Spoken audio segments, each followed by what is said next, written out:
Halo, selamat datang di Uang Bicara bersama saya Puri Anindita. Hari ini Uang Bicara kedatangan tamu, nggak mau bilang tamu sih, temen ya, temen baru yang saya senang banget. Soalnya langsung datang ke studio nih orangnya, ahli kepabeanan, Mbak Eka Mustikasari. Beliau ini masih kerja aktif di PT Hanjin Global Logistics Indonesia.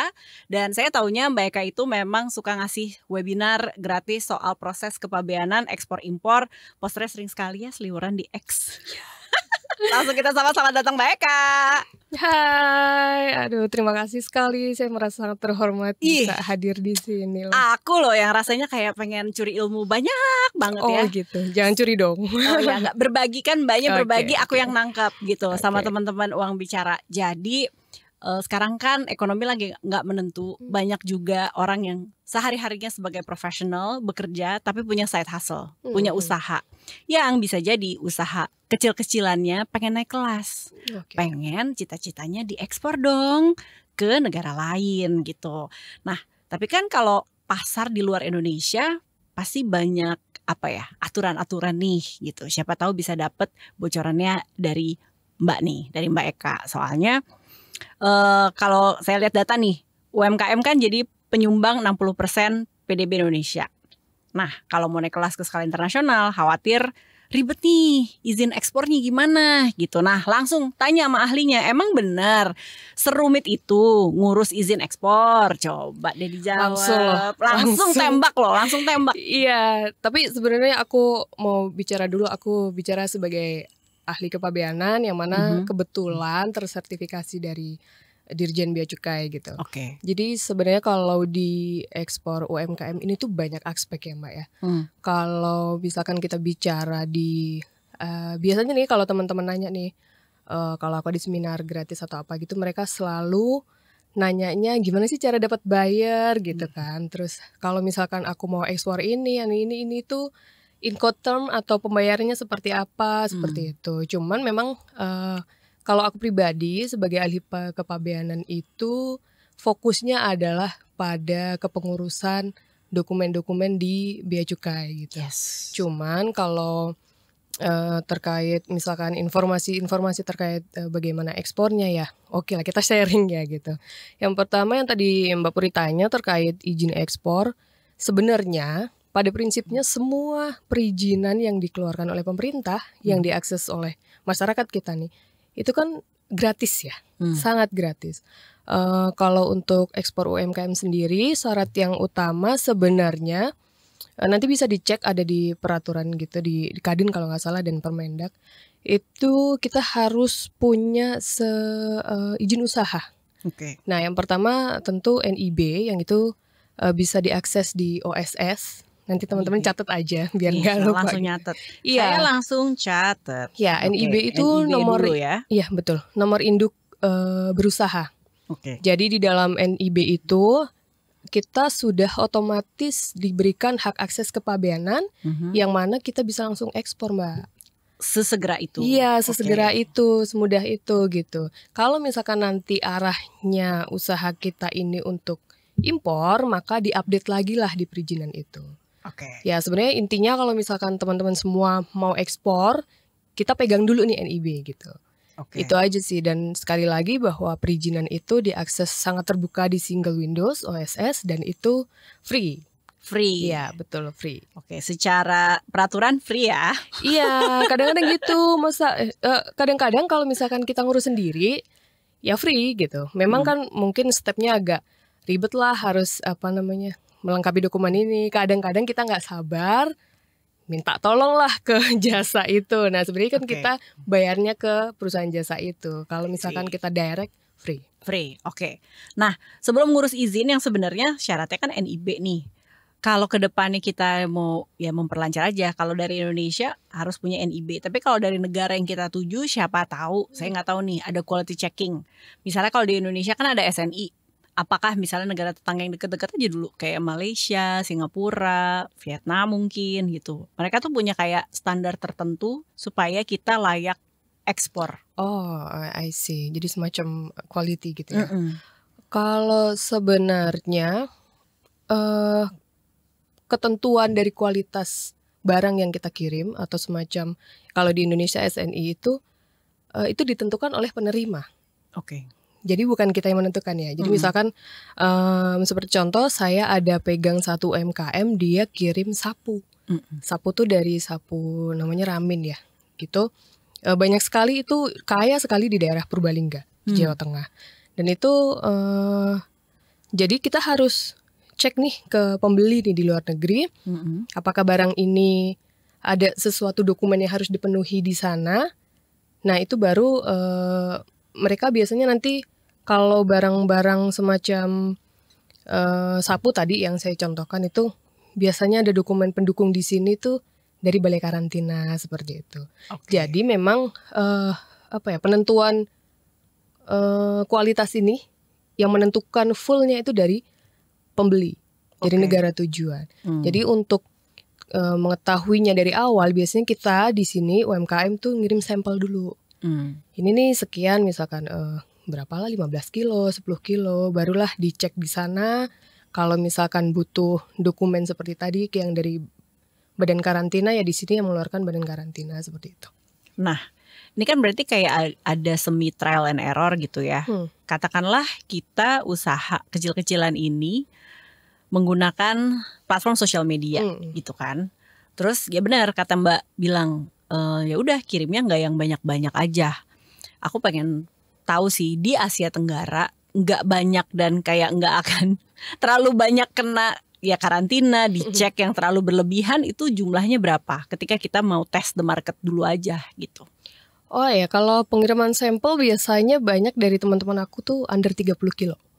Oh hitungannya kilo ya, bukan unit kayak misalnya sapu 10 gitu, misalnya 20 gitu. Ada misalkan ada jumlah-jumlah tertentu yang itu bisa dilakukan dan deklarasi pabeannya pun pakai consignment note. Jadi ya itu atau misalkan gini, aku ada contoh temen aku tuh dia suka masak. Dan masakannya masakan Indonesia banget gitu. Boleh dicek nanti ada gitu. Sekalian promo ya. Jadi dia misalkan target dia di platform X itu adalah teman-teman kita yang tinggal di luar negeri nih. Jadi kadang-kadang aku mau pesen nih dari Jakarta nanti dikirim ke Belanda, entah Iceland atau apa. Nah itu bisa sebenarnya dilakukan oleh kita kirim seberapapun dengan skala kecil. Itu ngirimnya via perusahaan jasa titipan, kurir. Kalau misalkan pernah dengar FedEx, DHL atau apa, itu sebenarnya bisa. Jadi memanfaatkan fasilitas itu dengan jumlah yang relatif kecil sebagai sampel itu bisa. Jadi kita belum perlu yang tadi NIB itu Mbak. Belum perlu badan usaha itu gitu. Itu nggak akan kena karantin. Maksudnya aku ingetnya Australia ya, karena pengalaman penumpang pribadi aja bawa ikan asin tuh dicek terus kayak bisa masuk tong sampahnya mereka kan. Kayak apa nih ikan asin gitu. Terus. Iya, itu kayaknya otoritas dari mereka ya, kayak kadang-kadang kita juga kayak random gitu kan, nanti. Tapi mungkin ada ya mekanisme di Bea Cukai sana untuk ngelihat radarnya mungkin ada, tapi aku sih nggak bisa ngomong di sini ya, takut salah juga. Cuman itu tadi kalau misalkan kita mau kirim sampel kurang dari 30 kilo itu bisa lewat PJT. Jadi itu aja dulu ya teman Uang Bicara, kalau kita namanya juga test the market ya kan. Kita kan mau kecil-kecilan dulu, begitu udah baru nih naik skala gitu kan. Nah tadi kuantitas minimum nggak ada ya. Kalau kuantitas maksimum kalau kita mau test the market 30 kilogram gitu. Nah sekarang kalau biaya ekspor saya nggak paham sini. Ini mungkin udah skala yang lebih di atas sampel tadi 30 kilo. Apa yang perlu kita siapkan kalau memang ada biaya gitu? Biaya izin dan lain-lain gitu ya. Nggak cuma biaya kita mengirimkan saja, tapi biaya yang mengikuti itu gitu. Iya. Sebenarnya itu juga tergantung Incoterms yang kita ambil. Incoterms itu kayak ini sebenarnya kalau misalkan teman-teman ada yang mahasiswa international trading itu pasti nggak asing nih sama istilah ini gitu. Atau misalkan teman-teman kalau mau belajar bisa iseng-iseng buka webnya Kadin gitu di sana. Jadi ada kurang lebih 16 sampai 20 Incoterm yang bisa dibicara. Jadi siapa yang membayar biaya ini, siapa yang membayar ini gitu. Cuman pada dasarnya kita kan cuma punya barang nih Mbak. Tentu kalau misalkan contoh kita ambil term namanya FOB. Nah itu yang membayar, jadi nanti ada persetujuan antara kita, kalau misalkan ini kita bicara skala besar ya, satu kontainer gitu misalnya. Yes. Ada persetujuan antara penjual dan pembeli, siapa nih yang mau bayar ongkos kirimnya, termasuk di dalamnya asuransinya itu siapa gitu. Yeah. Ya ada itu di situ diatur bahwa semua dibebankan oleh penjual, yaitu kita. Jadi kalau misalkan itu dibebankan oleh penjual, jadi ongkos kirim dari Indonesia ke negara tujuan itu kita yang nanggung. Kemudian apakah barang itu diasuransi? Kalau diasuransi itu kita yang nanggung gitu. Terus nanti seperti tadi dokumen-dokumen yang semacam SNI tadi, tapi yang dibutuhkan oleh negara penerima itu di sini kan tentu ada jasa yang dikeluarkan, itu kita yang nanggung gitu. Jadi kalau komponennya sih besar di biaya kirim sih sebenarnya. Cuma nanti ada persetujuan gitu siapa yang harus menanggung yang apa ya, yang siapa yang menanggung gitulah dari itunya. Itu aja. Ada ini nggak sih, karena kita udah ngomongin skala besar, misalnya langsung kontainer gitu ya, dengan berat atau ya misalnya satu kontainer berapa gitu, asuransi nih, misalnya asuransi, ada info nggak sih skala sekian bayarnya sekian gitu? Itu kan sebenarnya risiko yang kita tanggung sebagai kita yang menjual kan. Kalau ada apa-apa ya udah berarti kita yang tanggung nih gitu. Ada nggak sih kayak proporsinya sekian berapa banyak gitu? Kalau misalkan asuransi itu biasanya 0,13 dari nilai barang. Gitu. Yang biasa aku sehari-hari sih, tapi sebenarnya bisa aja misal tergantung perusahaan asuransinya gitu siapa yang mau. Tapi in general 0,13. Iya, 0,13 rata-rata gitu. Kemudian kalau misalkan ongkos kirim atau kita bisa sebut biasanya di dunia aku nih, pekerjaan aku biasanya dia sebutnya freight. Kalau misalkan lewat laut namanya ocean freight. Kemudian kalau udara ya air freight gitu. Terus ada dua skema juga. Kalau full container, artinya dalam satu kontainer tuh punya satu orang.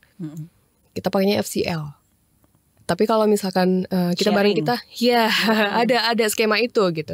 Jadi kalau misalkan barang kita cuma 3 palet atau apa, kita bisa ambil servis yang LCL. Jadi dalam satu kontainer itu terbagi punya banyak pemilik gitu, Mbak. Nah itu gimana sih hitung-hitungannya kalau kita yang sharing? Katakanlah kita belum tadi sampelnya sudah lewat skala sampel, satu kontainer sih belum ya. Tapi kalau mau sharing kontainer boleh lah gitu. Itu apa nih, kayak kurang lebih segini sih Pur gitu realistisnya. Lu siap-siap aja bayar segini gitu. Itu tergantung negara tujuan harganya. Untuk saat ini memang harga freight itu sangat fluktuatif sekali dengan situasi global yang kayak gini. Contoh misalkan aku ada beberapa kiriman ke USA gitu, untuk barang-barang yang fabrikasi sih sebenarnya. Cuman sebenarnya sama aja. Misalkan nih kita kirim satu kontainer, itu barang fabrikasi, barang yang dengan produsen besar gitu, atau itu barang UMKM kan nggak ngaruh ya, karena kita sewa kontainer disebutnya. Itu bisa tembus di kisaran 7.000 something, 8.000 US dollar. Iya, itu untuk yang general cargo. Tapi kalau misalkan di dalamnya itu ada komponen yang bisa dangerous cargo, itu bisa 2 kali lipat. Apa sih kategori dangerous cargo? Dari kacamata kargonya itu sendiri ya, si freightnya itu sendiri. Itu biasanya barang-barang yang mudah meledak. Kayak apa, bubuk petasan gitu. Atau hairspray gitu-gitu juga gampang meledak. Iya kayak gitu, rata-rata kayak gitu. Cuman gak banyak sih. Jadi kita harus tahu produk itu tuh termasuk golongan itu atau enggak. Karena kalau iya berarti naik 2 kalinya. Iya betul. Tapi kalau UMKM aman, gak ada yang dangerous. Oke. Nah balik lagi ke soal, kalau skala tadi udah tahu. Terus mau pakai jalur udara atau laut juga udah tahu. Tetap dengan modal NIB atau ada hal lain yang mengikuti secara dokumen dan perizinan? Kalau pada dasarnya kalau misalkan kita bicara UMKM itu kan pasti barang olahan ya. Bahan misalkan pun itu dari alam pasti kan diolah dulu gitu. Jadi ada nilai tambahnya di situ. Sebenarnya sih nggak ada. Aku bisa bicara itu nggak ada. Kecuali kayak tadi ada permintaan dari buyer atau negara dari pembeli kita gitu. Kayak tadi contoh fitosanitary itu dari balai karantina. Kemudian ada lagi di Cina, ini khusus Cina ya, namanya Government Administrasi Custom apa gitu, aku lupa gitu, GACC kita sebutannya. Jadi setiap kita ekspor ke Tiongkok ini, kita harus ada izin GACC ini nih. Gitu. Jadi terutama untuk olahan pangan, jadi kan memang Tiongkok tuh ketat sekali. Jadi nggak sembarang kita bisa ekspor ke Tiongkok gitu. Dan itu yang menentukan adalah Tiongkok. Jadi bukan Indonesianya. Jadi pada dasarnya memang amanat undang-undang kita itu memudahkan untuk ekspor, proses ekspor. Kalau toh misalkan ada sesuatu yang dilarang nih gitu ya, itu yang melarang dari kementerian terkait, bukan dari Bea Cukai. Kementerian terkait di sana, negara tujuan. Kalau di sini ada pembatasan namanya. Itu kalau misalkan kayu nih, kayu kayak gini nih Mbak, itu ada perizinan namanya fee legal, itu dikeluarkan oleh Kementerian Kehutanan. Untuk memastikan bahwa ini betul-betul diolah gitu ya, betul-betul iya, diolah. Kan nggak mungkin dong kita ekspor UMKM kok kayu gelonggongan gitu kan, udah pasti di ya kayak gitu. Sebenarnya udah pasti kalau misalkan UMKM udah jelas itu barang olahan sih udah pasti nggak ada. Oke. Masih penasaran dan mau ngulik karena kita melihat Tiongkok kan cukup ketat gitu, tapi juga marketnya kan gede dong. Jadi kan kayak wah kalau kita tembus kita jualan laku nih gitu. Ada nggak sih cara-cara atau lobby-lobby khusus yang dilakukan supaya transisinya tuh lancar, smooth dan langsung dapat oke gitu dari si GACC? Ada info? Oh iya, sebenarnya kalau teman-teman mau cari tahu informasi yang komplit banget, sebenarnya di Kementerian Koperasi dan UMKM itu mereka menyediakan semacam ekosistem untuk UMKM kita buat ekspor gitu. Jadi ada pendampingan, kemudian ada kayak buyer mapping. Jadi nanti misalkan kita dikasih tahu nih, oh negara ini nih beli ini nih, kebutuhannya ini nih. Kemudian dari persiapan dokumen dan lain sebagainya itu disediakan di Kementerian Koperasi dan UMKM itu. Oh nice. Sangat terbuka sekali. Jadi teman-teman kalau mau mulai main-main lah ke Kementerian Koperasi. Nih, aku tahu sih Mbak bukan perwakilan dari kementerian gitu. Cuman kayak itu bayar nggak sih gitu?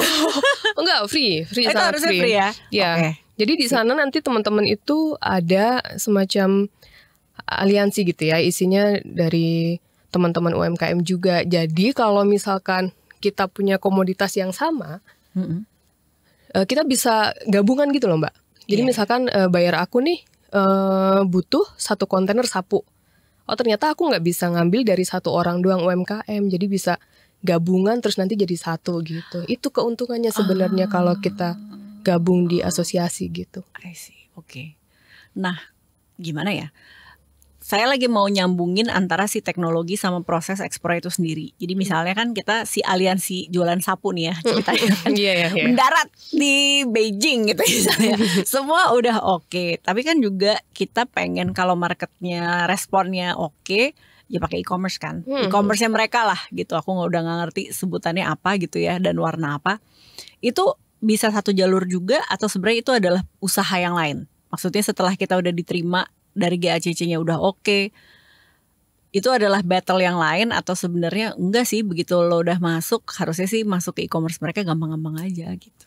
Oh kalau GACC sih different sih, different dari how to we get buyer atau apa gitu, beda itu. Kalau e-commerce kan lebih cenderung biasanya kalau kita lihat di Alibaba tuh, kita kan tahu manufakturnya siapa, penjualnya siapa gitu. Cuman kalau GACC itu semacam memang mandatory gitu loh, mandatory yang kita harus punya kalau misalkan kita mau ekspor ke Tiongkok ini, dan itu ketat sekali. Bahkan kita kadang-kadang di industri aku ini banyak teman-teman yang minta tolong, Mbak Eka aku mau ekspor, biasanya kita banyak yang tuh jahe. Jahe, iya, jahe itu banyak banget dari Garut, dari Bojonegoro, Jawa Timur, kemudian ada juga yang dari Bandung, dari Tasik, bahkan sampai Malang, Banyuwangi itu banyak banget.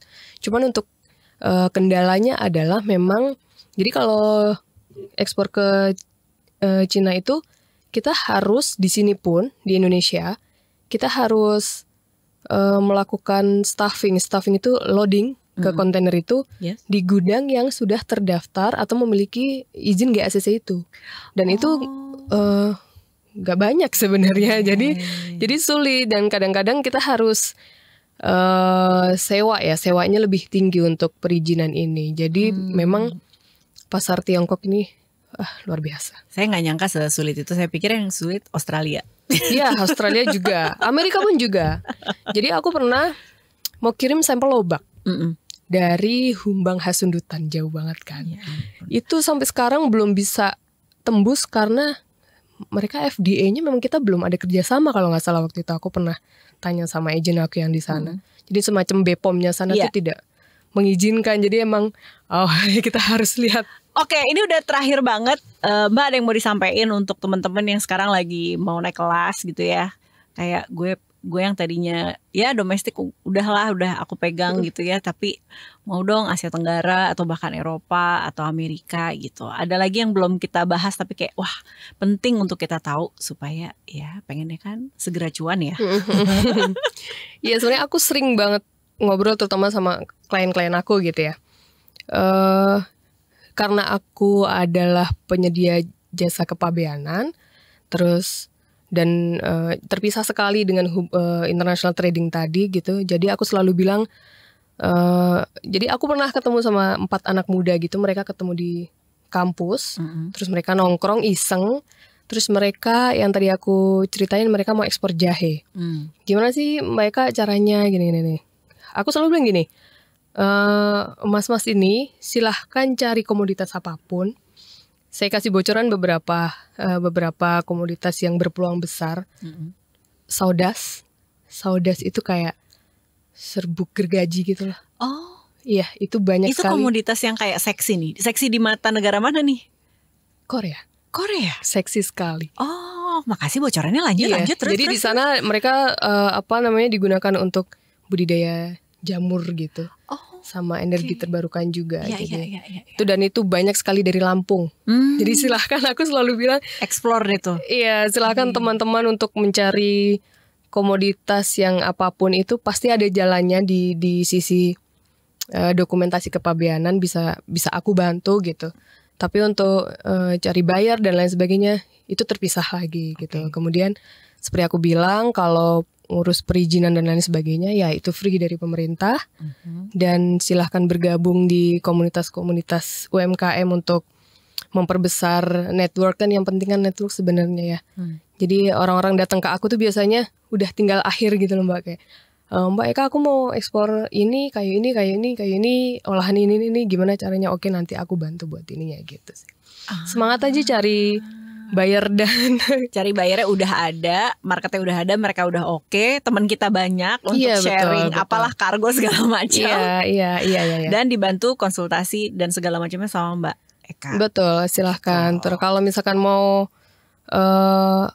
bicara ongkos dan lain sebagainya, aku boleh ngasih satu tips ya. Jadi kalau misalkan teman-teman semua cari jasa ekspedisi, atau kalau di aku kan freight forwarding gitu, jangan pernah tergiur harga murah.